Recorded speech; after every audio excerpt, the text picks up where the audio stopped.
عبداللہ بن مبارک فرماتے ہیں فرض حج کر لیا، نفل کرنے جا رہا تھا، 300 دینار پاس تھے، میں پہنچ گیا کوفے تک، وہاں سے جا کر کے کچھ سامان خریدنا تھا، احرام خریدنا تھا، ضرورت کی چیزیں، دوست بھی ساتھ تھے، کہتے ہیں یار میرے جلدی تھک گئے، خریداری کر کے وہ چلے گئے، میں شام تک رکا، بڑا تھک گیا تو سوچا اتنی لمبی چوڑی خریداری کی ہے تو جھیل تھی پاس، میں نے کہا وہاں جا کے ذرا ٹھنڈی ہوا لیتا ہوں، کہتے ہیں میں اس طرف گیا، رات کا اندھیرا تھا، مری ہوئی بھینس پڑی تھی، یہ کچھ 700-800 سال پہلے کی بات عرض کر لو، کہتے ہیں مری ہوئی بھینس پڑی تھی، ایک عورت کالے برقعے میں نقاب پوش آئی اور اس بی بی نے مری ہوئی بھینس کا خنجر سے گوشت کاٹا، تھیلے میں ڈالا اور دوڑی، کہتے ہیں میرے ذہن کے اندر خیال آیا کہ بی بی کوئی ہوٹل چلاتی ہے اور مردہ جانور کا گوشت لوگوں کو کھلاتی ہے، ویسے تو جاسوسی منع ہے، اس نیت سے کہ مسلمانوں کو بچاؤں اس کے پیچھے ہو لیا،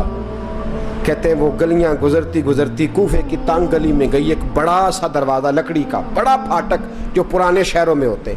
کہتے ہیں اس بڑے پھاٹک پر اس نے زور زور سے دستک دی، دونوں ہاتھوں سے دروازہ کھلا، وہ عورت اندر داخل ہوئی تو 3-4 بچیاں جھٹ سے اس کے گرد اکٹھی ہو گئیں، اماں کچھ لائی ہو؟ تو رونے لگی، کہنے لگی میں کچھ نہیں لا سکی، کہنے لگی یہ مردہ جانور کا گوشت ہے،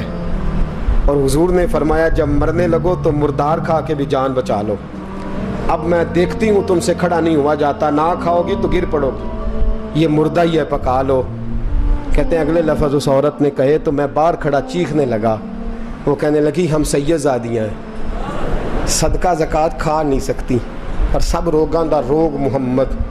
جس دا نام غریبی، کنڈ ولا کے لنگ جاندے سب دوست یار قریبی، سید ہیں، صدقہ زکوٰۃ یہ مردار کھا کے گزارا کرو، کہتے ہیں پھر اس عورت نے 4 بیٹیوں کو سینے سے لگایا، کہنے لگی تمہارا باپ زندہ ہوتا تو یہ دن نہ، سید بھی اور یتیم بھی اور مسکین بھی، پھر وہ روئیں، حضرت عبداللہ بن مبارک کہتے ہیں زور زور سے دروازے پہ دستک دی، بی بی باہر آئی، کون ہے؟ تو میں نے کہا میں عبداللہ بن مبارک ہوں، محدث ہوں، زمانہ مجھے جانتا ہے، میرے شاگردوں کی لسٹ بڑی لمبی ہے، کہنے لگی اچھا تو؟ کہنے لگا یہ 300 دینار ہیں، تو مہربانی کرے تو رکھ لے، چلے اپنا کام کریں ہم جانے ہمارا، کہتے میں نے زمین پہ گھٹنے ٹیک کے نا تو سید زادی کے آگے ہاتھ باندھ دیے، میں نے کہا میں نوکر ہوں تم اولاد ہو، میں خادم ہوں تم نسل ہو، مہربانی کرو، مہربانی میرے اوپر مہربانی، پیسے رکھ لو، کہتے ہیں میں نے وہ پیسے دیے، میں واپس لوٹا، یار کہنے لگے چل، میں نے کہا نہیں میں نے نہیں حج کرنا، کہنے لگے کوئی نیا پلاٹ لینے کا پروگرام بن گیا، کوئی نئی انویسٹمنٹ، لوگ تانے دیتے ہیں نا، پر جے کر یار دے نام دا ملے میڑا، ان چولی پا لئیے پنجے سٹیے نا، جے کر یار دے نام دی ملے سولی، چھوٹا چھوٹ لئیے پشانٹیے نا، کہتے ہیں میں نے کہا یار جیسے تمہاری مرضی سمجھ لو، یہ میرا راز ہے میں بتاتا نہیں، فرماتے ہیں لوگ حج کرنے چلے گئے، میں وطن آ گیا، 6 ماہ کے بعد قافلے لوٹے، جاگ کے سننا ذرا بات، میرے نبی نے فرمایا تو میرے امتی کی پریشانی دور کر، اللہ کامل حج کا ثواب دے گا، فرمایا میرے حبیب علیہ السلام کی امتی حضرت عبداللہ بن مبارک فرماتے میں آیا حج کر کے، حاجی آئے تو میں بڑی حسرت کے ساتھ، میں گھر میں روتا تھا، سوچتا تھا آج وہ مینا میں ہوں گے، آج وہ مزدلفہ عرفات میں ہوں گے، آج وہ لوگ جمرات کی رمی کر رہے ہوں گے، میں تڑپ کے سوچتا تھا آج در رسول کی حاضری دے رہے ہوں گے، کہتے میں روتا تھا، جب حاجی لوٹے 6 ماہ کے بعد تو حاضری دینے گیا، ملنے گیا، پہلا دروازہ کھولا حاجی صاحب نے، میں نے کہا مبارک ہو، کہتے ہیں میں نے مبارک دی ذرا سنیے گا، کہتے ہیں وہ حاجی مجھے ڈانٹنے لگے، کہنے لگے چھوڑ یار اتنا بڑا آدمی ہو کے تو غلط بات کرتا ہے، میں نے کہا کیا ہوا؟ کہنے لگے تو نے ہمیں کہا کہ جانا نہیں، اور پھر ہم مینا میں آوازیں دیتے رہے تو بات ہی نہیں سنتا تھا، ہم آوازیں دیتے رہے ان اللہ علی کل شیء قدیر، آوازیں دیتے تھے، سنتا نہیں تھا، کہتے میں حیران ہوں، یار میں تو گیا نہیں، کہنے لگے ہم 11 حاجی جھوٹ بولتے ہیں تو اکیلا سچ بولتا ہے، سب نے دیکھا ہے، کہتے میں پلٹ آیا،